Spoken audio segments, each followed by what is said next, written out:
Halo, assalamualaikum warahmatullahi wabarakatuh. Kembali lagi di channel Crypto Rich Media. Buat kalian yang baru datang di channel Crypto Rich Media, silahkan bantu subscribe karena subscribe itu gratis dan nyalakan loncengnya agar kalian bisa mendapatkan notifikasi video terbaru dari saya setiap harinya. Oke, terima kasih buat kalian yang sudah subscribe. Semoga rezeki makin lancar dan selalu profit setiap hari. Buat kalian yang belum join di channel Telegram, silahkan join melalui link yang ada di deskripsi di bawah video ini, teman-teman ya.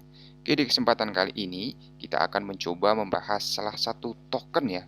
Untuk token ya, sudah banyak sekali watchlistnya teman-teman, Bitget Price ini, dan harganya masih sangat-sangat murah teman-teman, di 0,005936, turun 3,30%. Untuk data di CoinMarketCap hari ini, volume perdagangan dalam 24 jam terakhir di sini turun 16,53%. Kapitalisasi pasarnya juga mengalami penurunan 2,80% teman-teman ya. Oke, jadi dipengaruhi oleh harga dari BTC itu sendiri teman-teman ya. Sebelum kita bahas lebih lanjut mengenai Bitget, kita pantau dulu untuk global crypto market cap untuk hari ini turun 1,87%, BTC di angka 272 juta lagi, dan Ethereum 19.800 teman-teman.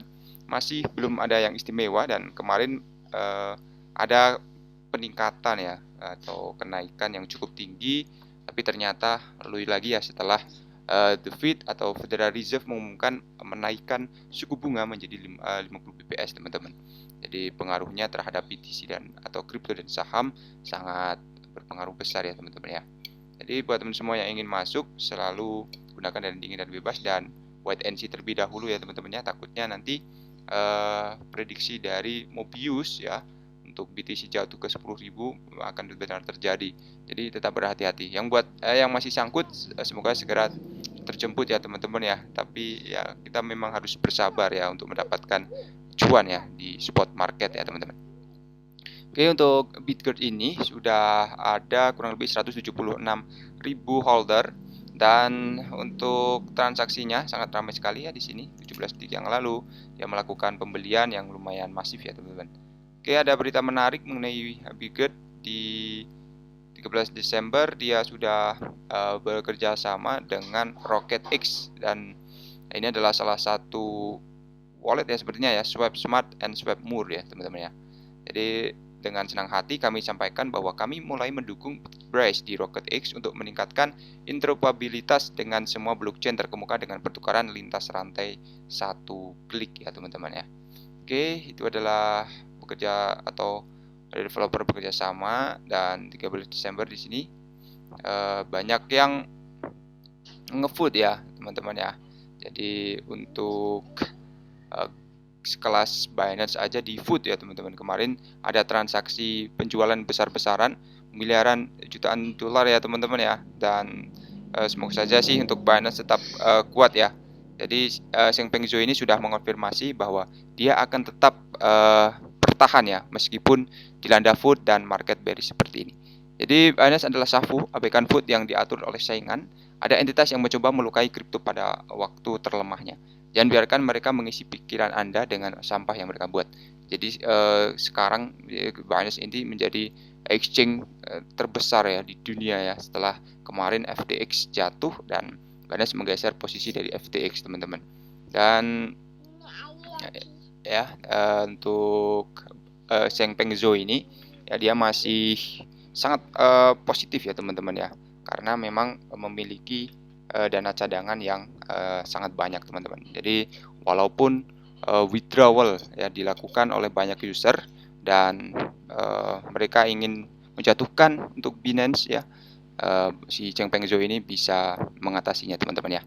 Dan oke, berita selanjutnya ya di sini. Jadi 13 Desember ya penuh dengan berita ya. Jadi new listing, daftar baru peningkatan. Kami menambahkan 30 aset baru ke bursa kami dalam peningkatan kami bersama dengan dukungan jaringan multi blockchain, modul info coin dan modul IEO launchpad dan banyak lagi teman-teman. Oke, kita tunggu aja untuk perkembangan dari exchange di Bitget ini. Dan partnership juga sudah dilakukan di Bitget IME ya. Di sini IME Smart Platform sekarang sudah mengintegrasi atau sudah resmi integrasi dengan Bitget Chain ya. Integrasi ini akan memungkinkan pengguna IME untuk melakukan transaksi lintas rantai yang aman, lancar, murah, di email wallet. Dan Bitcoin ini adalah blockchain yang berkembang, mudah digunakan, murah, dan dapat disesuaikan untuk kebutuhan DeFi Anda ya teman-teman ya. Oke, 40.000 follower ya. Jadi ketika market bearish seperti ini, Bitcoin melakukan gebrakan-gebrakan atau kerjasama dengan para developer ya. Mengenai BTC, di sini BTC Core Scientific menerima penawaran 72 juta dolar dari kreditor untuk menghindari kebangkrutan. Jadi salah satu pemberi pinjaman terbesar, si Core Scientific B. Riley, telah menawarkan untuk meminjamkan 72 juta dolar kepada penambang BTC yang diperangi dalam upaya untuk menghindari proses kebangkrutan yang berpotensi tidak perlu dan merusak nilai. Menurut pernyataan yang dirilis, B. Riley ini berencana untuk menyediakan pembiayaan pembayaran non-tunai dengan persyaratan yang menguntungkan dengan jangka waktu yang lebih dari 2 tahun ya bagi perusahaan untuk mencapai profitabilitas. Dan Core Scientific udah memiliki pinjaman ya dengan birilai sebesar 42 juta dolar. Kenapa kita bahas BTC ya? Karena memang market dipengaruhi oleh BTC teman-teman. Dengan proposal terbaru, birilai ini tidak berniat untuk memotong jumlah utang kepada pemberi pinjaman peralatan Core. Faktanya, bank investasi siap mendanai 40 juta dolar pertama dari pembiayaan dengan segera tanpa kontingensi ya. Dan semua pembayaran pokok kepada pemberi pinjaman peralatan harus ditangguhkan hingga Bitcoin pulih menjadi 18.500 dolar untuk sisa pembiayaan yang diusulkan.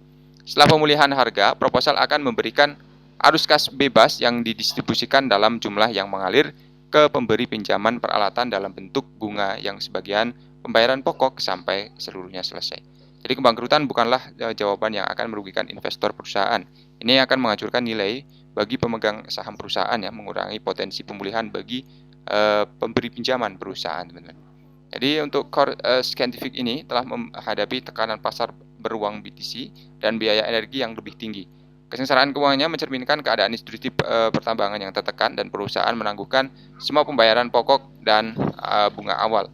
Jadi dengan saham biasa turun menjadi 86% dan saat ini diperdagangkan di 0,15 dolar per saham, mewakili kapitalisasi pasar sekitar 50 juta dolar ya teman-teman. Untuk perusahaan penambangan BTC yang diperdagangkan secara publik kehilangan 435 juta dolar di kuartal ketiga dan 862 juta dolar di kuartal 2, membawa kerugian bersihnya menjadi 1,7 miliar dolar yang mengejutkan sejak awal tahun. Sesuai laporan tribulanan yang diajukan ke United States dan Exchange Commission (SEC) pada tanggal 22 November. Dan bulan lalu juga penambang BTC lainnya, Argo Blockchain, gagal mengumpulkan 27 juta dolar dari investor strategi yang membuat sahamnya jatuh. Beberapa perusahaan pertambangan terguncang di tengah musim dingin dan kripto yang intens ya. Jadi untuk operator pusat data pertambangan mengajukan kebangkrutan berhutang sekitar 500 juta dolar ya kepada setidaknya 200 kreditur ya teman-teman ya di sini untuk keadaan dari Bitcoin miner.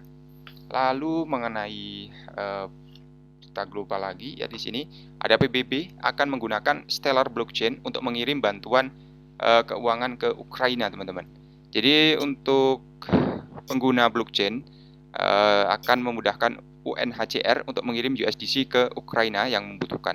Siapa bilang kripto adalah penemuan yang tidak berguna ya teman-teman. Jadi pada tanggal 15 Desember ini, Yayasan Pengembangan Stellar SDF mengumumkan kemitraannya dengan Komisaris Tinggi PBB untuk pengungsi dan untuk menguji sistem pencairan uang tunai digital yang didukung oleh Stellar untuk mengirim uang ke Ukraina yang membutuhkan.